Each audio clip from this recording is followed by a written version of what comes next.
এইদিকে গোবিন্দ আমার বংশী ধ্বনি করেছে, আর সেই বংশী গিয়ে বেজে উঠল শ্রীমতী রাধারানীর হৃদয়ে। রাধারানী এই বংশীর ধ্বনি শ্রবণ করে বংশীর প্রতি আক্ষেপ করে বলছে, বাঁশি রে ও বাঁশি, তুই আর বাজিস না, অসময়ে যে তুই বেজে উঠিস, কিন্তু আমি যে বিবাদিনীর ঘরে বাস করি, চাইলেও যখন তখন যেতে পারি না। তা বাঁশি, তুমি আর বেজো না। মাসের প্রতি আক্ষেপ করে মলিন বদনে বসে রয়েছে, বিষণ্ণ বদনে বসে রয়েছে রাধারানী। তাই এমন সময় রাধারানীর সখীগণ, দাঁড়া দাঁড়া দাঁড়া, ও বাঁশি রে, ও বাঁশি রে, বাঁশি রে, ও কালার বাঁশি রে,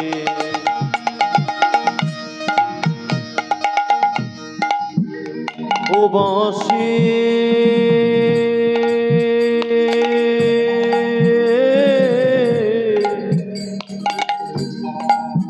ও বাঁশি রে,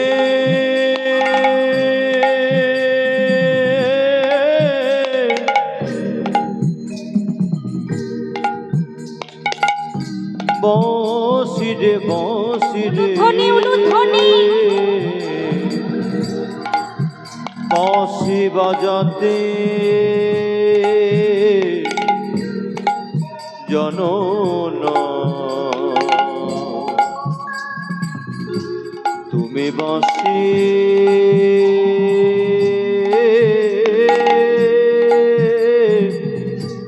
বাজাতে জানো না।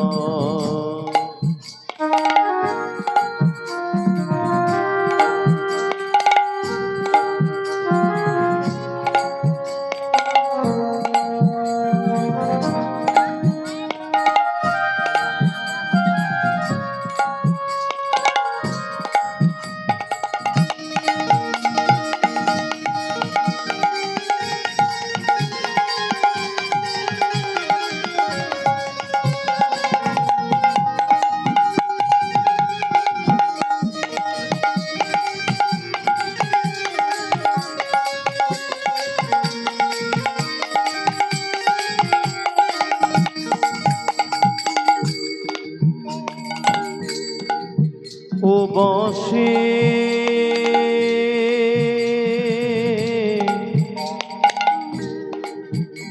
বাঁশি রে,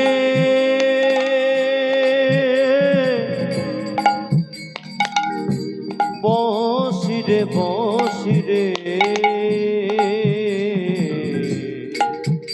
ও বাঁশি কালার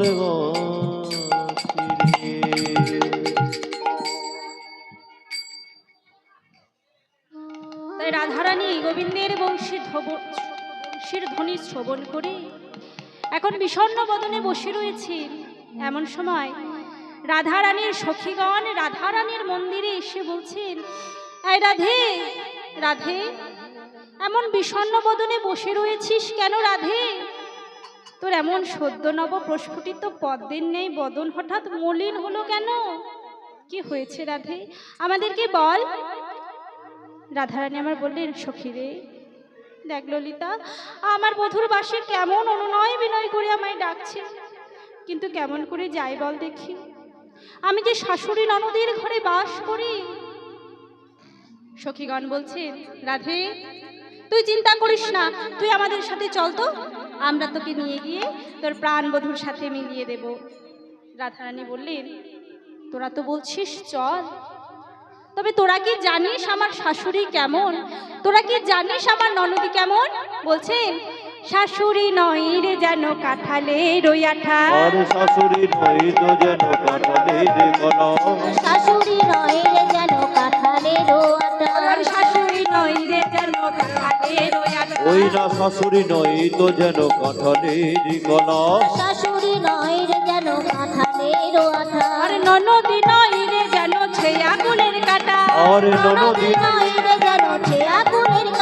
আরে ননদি নই রে যেন ছেঁড়া ফুলের মালা ননদি নয় রে যেন ছেঁড়া ফুলের কাটা লাগলে ছাড়ে না আরে লাগলে ছাড়ে না লাগলে ছাড়ে না লাগলে ছাড়ে না জড়ায়ে জড়ায়ে ধরে লাগলে ছাড়ে না ওই না জড়ায়ে জড়ায়ে ধরে লাগলে ছাড়ে না জড়ায়ে জড়ায়ে ধরে লাগলে ছাড়ে না আরে জড়ায়ে জড়ায়ে ধরে লাগলে ছাড়ে না শাশুড়ি তো নয় একেবারে কাঁঠালের আঠা আর ননদ তো নয় যেন ছেঁড়া ফুলের কাটা।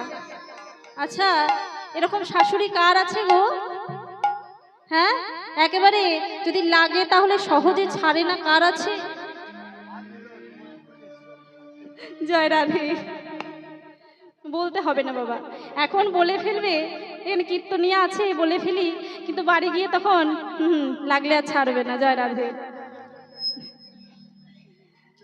তা রাধারানী আমার বললেন শাশুড়ি তো নয় যেন শাশুড়ি, আর ননদ তো নয় যেন ননদি।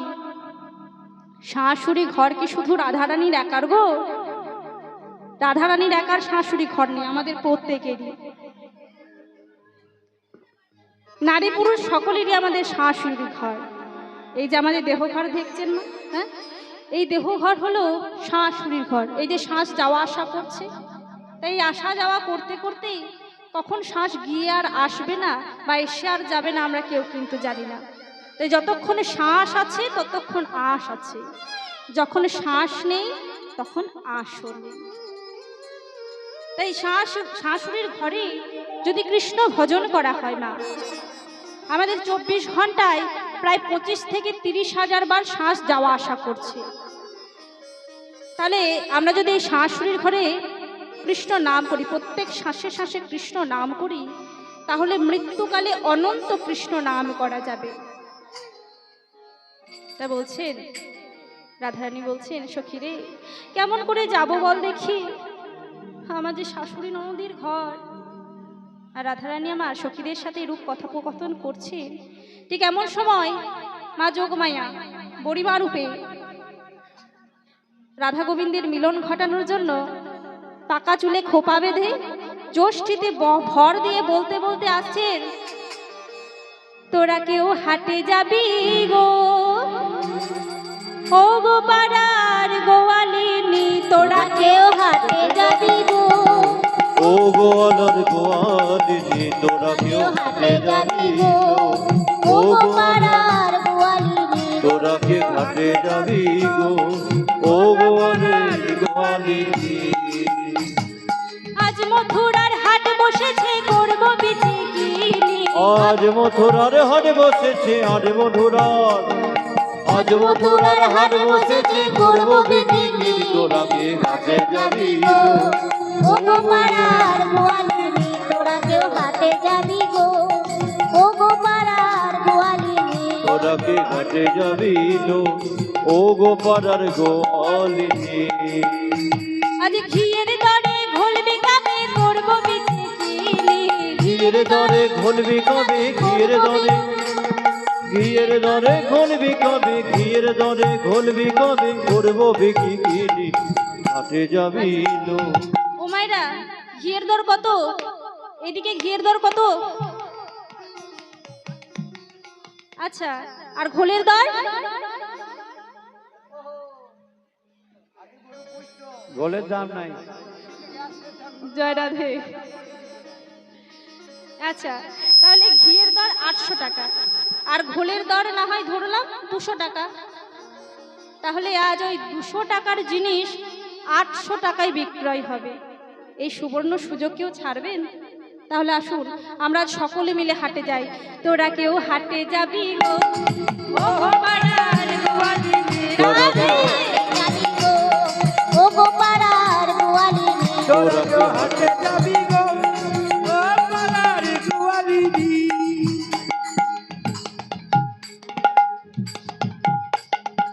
এইভাবে বড়িমা আমার জটিলার দরজার সামনে এসে বলছেন, জটিলে ও জটিলে, জটিলে আছিস? বয়স হয়েছে তো গলাটা ভেঙে গেছে গো।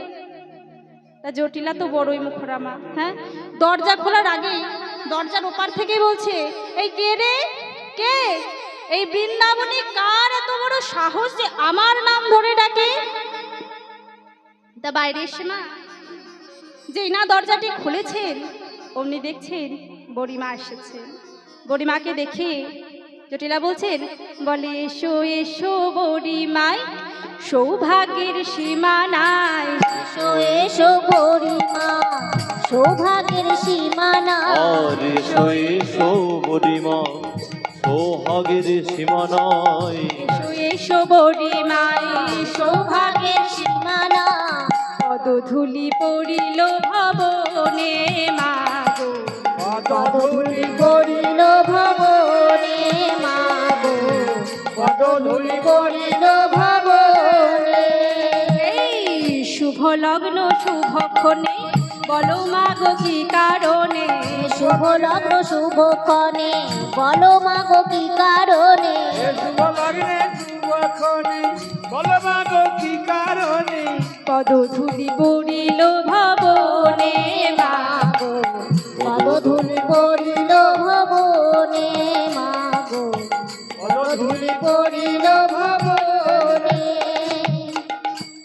বুড়িমা বলছেন, হ্যাঁ রে জটিলে, তোর অভিমান হয়েছে, তোর নাম ধরে ডাকলাম বলে তোর অভিমান হয়েছে, কিন্তু কি করব বল দেখি? আমি যে তোকে দেখছি, তোর মাকেও দেখেছি, তার মাকেও দেখেছি, তার মাকেও দেখেছি, তার মাকেও দেখেছি, কি করব বল? আমি তো বড়াই। বুড়িমা যখনই বলছে, বুড়িমা যখনই বলেছেন যে আমি বড়াই, আমার বড় আয়ু,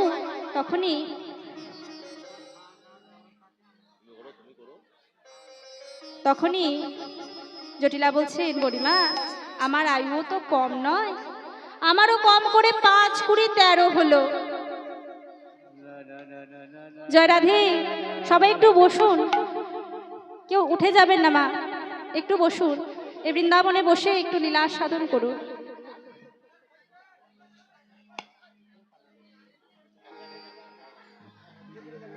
সবাই ধীরে ধীরে যাবেন, সবাই মিলে আসরটাকে ফাঁকা করে একবারই যাবেন না মা।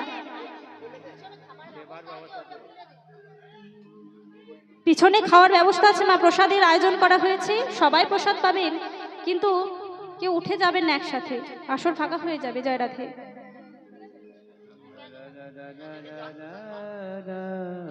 দেখুন বুড়িমা যখনই বলেছে আমার বড় আয়ু, জটিলা বলছে আমারও কম আয়ু নয় মা, আমারও কম করে 5, 20, 13 হলো। 5, 20, 13 মানে কত গো? 113 বছর। বাহ, তো বলছে 5, 20, 13, 113 বছর, আমারও কম আয়ু নয় মা। বুড়িমা বললেন, ও তোর 5, 20, 13, আর আমার জানিস আমি সেই আদি তত্ত্ব থেকে আছি। সমগ্র পৃথিবী যখন জলমগ্ন, চারিদিক যখন অন্ধকার ধুধুকার, আমি সেই তখন থেকে আছি। তাহলে এবার তুই বসে বসে হিসেব কর আমার কয় 20 হলো। আচ্ছা, কি একটা বাজে গন্ধ আসছে না? আরে পচা গন্ধ আসছে। পচা পচা গন্ধ আসছে না? জয় রাধে। হুমায়রা মারা পেয়েছে? পেয়েছেন? আপনারা পেয়েছেন গন্ধটা? এই দিক থেকে আসছে। তা জটিলা বলছেন, বুড়িমা তো এই যে শুভ লগ্ন শুভক্ষণে আমার ঘরে এলি, বল দেখি কি মনে করে এলি? বুড়িমা বলছেন, কি আর মনে করে আসবো? তা হ্যাঁ রে জটিলে, তোর ঘর থেকে এত পচা পচা গন্ধ আসছে কেন রে? বলছে আমার ঘর থেকে আর কিসের পচা পচা গন্ধ আসবে মা, মনে হয় ওই দধি দুগ্ধ পচে গেছে। দধি দুগ্ধ পচে গেছে? আরে বাবা, দধি দুগ্ধ পচা তো মোটেই ভালো না রে। দধি দুগ্ধ পচা মানে তো গৃহের অমঙ্গল। হ্যাঁ রে জটিলা, এই জটিলা, তোরা কেউ হাটে যেতে পারিস না? শোন, বলে জাতিহীন হতে হয় তবু বৃত্তিহীন হতে নাই। আজ মথুরার হাট বসেছে, তোদের সুবর্ণ সুযোগ, চল আজ হাটে চল, তাতে তোদের দধি দুগ্ধ বিক্রয়ও হয়ে যাবে এবং কিছু পয়সাও রোজগার হবে। তা জটিলা বলছে, বুড়িমা আমার কি আর সেই দিন আছে? যখন যাওয়ার সময় ছিল তখন যাইনি, এই বয়সে কি আর হাটে যেতে পারবো? বলে তা বেশ, তুই না হয় না গেলি, তোর মেয়ে কুটিলা আছে তো, কুটিলাকে পাঠালেই তো পারিস। কি বলো বুড়িমা, কুটিলাকে হাটে পাঠাবো? বলে ও একদিন এই হাটে ভেঙে দেবে, একদিন এই হাটে ভেঙে দেবে, বিচি কিনি সবে থাকবে পড়ে, একদিন এই হাটে ভেঙে দেবে। একদিন হাট ভেঙে দেবে। বলে বুড়িমা কুটিলাকে যদি হাটে পাঠায়, ওই বিচি কিনি সব পড়ে থাকবে, বেচে কেনা তো দূরের কথা, ও যা ঝগড়ুটে মেয়ে বাবা, কার সাথে পায়ে পা লাগিয়ে ঝগড়া করে বসে থাকবে, তাতে আমাদের হাট তো ভেঙে যাবে, কেনা বেচা তো হবেই না, দুর্নাম হবে। তার থেকে বাবা আমার দধি দুগ্ধ ঘরে পড়ছে, ঘরেই পচুক, আমার দরকার নেই দুগ্ধ বিক্রয়। তা বুড়িমা বলছি, তা বেশ, তুই না হয় না গেলি, তোর বৌমাকে না হয় না পাঠালি, আহা তোর মেয়েকে না হয় না পাঠালি, তোর বৌমা আছে তো, রাধারানী তো আছে, রাধারানীকে পাঠালেই তো পারিস।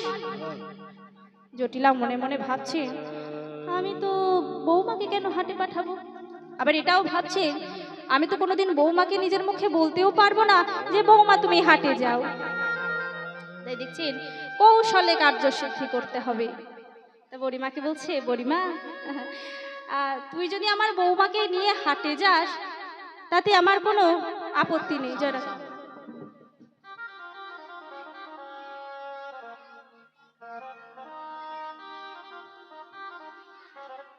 তুই যদি আমার বৌমাকে নিয়ে হাটে যাস তাতে আমার কোনো আপত্তি নেই, তবে একটা কথা কি জানিস তো বুড়িমা, আমার বৌমা তো দেখতে সুন্দরী, রূপের ডালি, ওর স্বভাব না মোটেই ভালো না।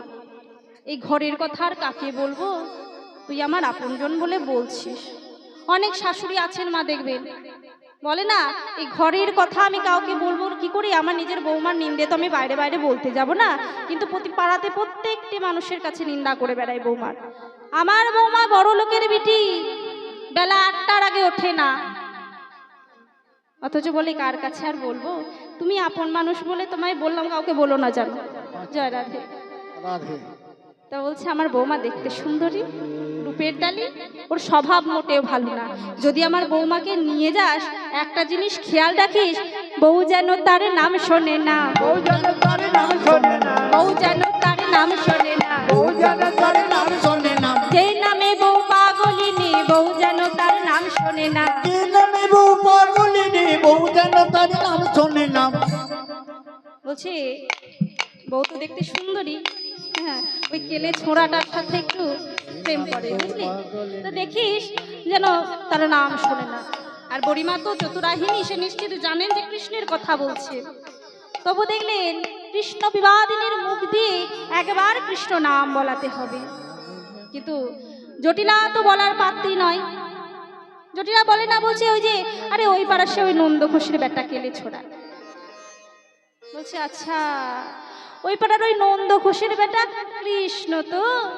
বুড়িমা দেখছেন মা যে এ তো কৃষ্ণ বলবে না সহজে, একে প্রকারান্তে 20 বার কৃষ্ণ নাম শুনিয়ে দিই। বলছে ও আচ্ছা আচ্ছা, ওই পাড়ার সেই নন্দ ঘোষের বেটা কৃষ্ণ, কদম তলায় বসে বসে বাঁশি বাজায় সেই কৃষ্ণ তো, গোপীদের বসন চুরি করে কদম্বের ডালে তুলে রাখে সেই কৃষ্ণ, আরে ওই মাঠে মাঠে ধেনু চড়াতে যায় সখাদের সাথে সেই কৃষ্ণ, ব্রজগোপীদের ননি চুরি করে খায় সেই কৃষ্ণ। ওরে বাবা, আমরা কৃষ্ণ নাম বলবোই বা কেন, কৃষ্ণ নাম শুনবোই বা কেন, কৃষ্ণ নাম করবোই বা কেন? আমরা কৃষ্ণ নাম বলবো না, কৃষ্ণ নাম শুনবো না, কৃষ্ণ নাম করবো না। জয় রাধে। ঠিক বলেছি। প্রকারান্তে 20 বার কৃষ্ণ নাম কিন্তু শুনিয়ে দিলেন, কারণ কৃষ্ণ নাম শুনলেও লাভ, বললেও লাভ। এই যে আপনারা ভক্তি ভরে কৃষ্ণ নাম শুনছেন, আপনাদেরও লাভ, আমরা বলছি আমাদেরও লাভ। জয় নিতাই, জয় রাধে। তো দেখুন এখন বলছে বেশ, আর কোনো শর্ত নেই তো?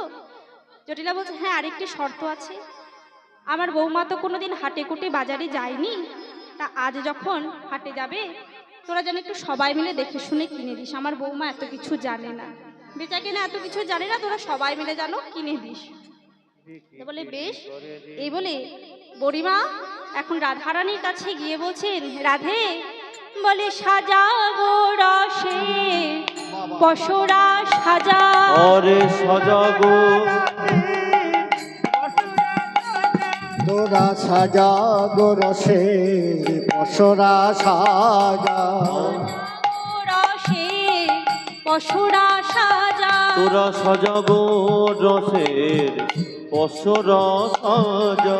আজ মথুরার হাটে যাব সাজাবো রসের পশরা সাজা। আমরা মথুরা হাটে যাব সাজাগো তোরা পশরা সাজা। আজ চিকিনি ছলে মেলাবো সাজা গো রসের পশরা সাজা।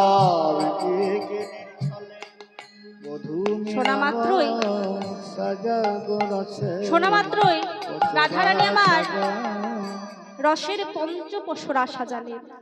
রস শব্দ এখানে দধি দুগ্ধ ঘৃত ঘোল ছানা ইত্যাদিকে বোঝায়।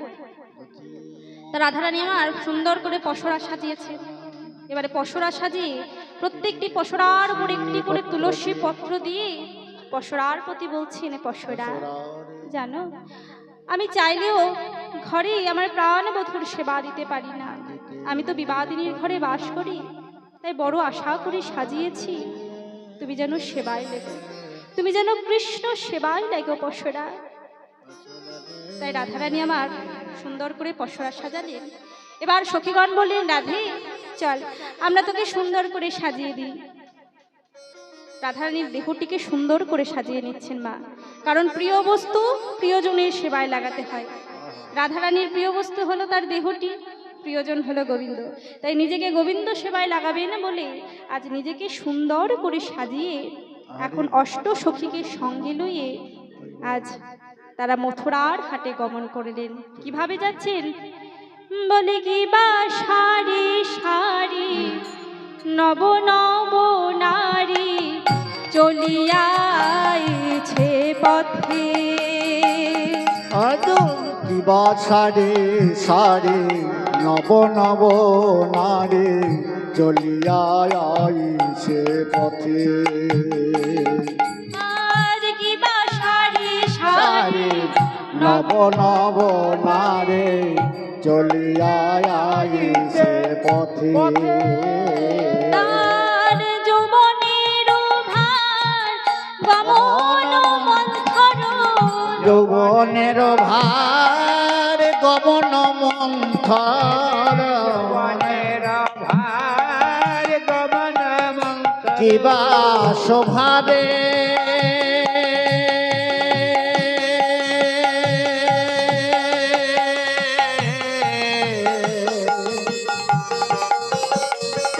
চলে যা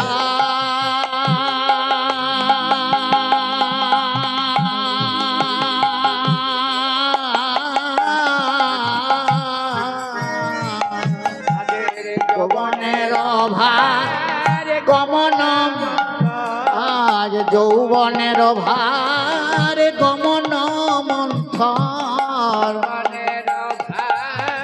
গমন যৌবনের ভার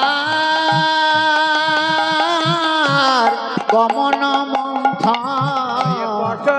দাসীর মাঝে পশরা দাসীর মাঝে। আজ যৌবনের ভার গমন মন্থর। পশরা দাসীর মাথে, পশরা দাসীর মাথে। আজ যাই গো তারা সারি সারি ওরে জয় গো তারা সারি সারি। জয় গো তারা সারি সারি। ওরে জয় গো তারা সারি সারি।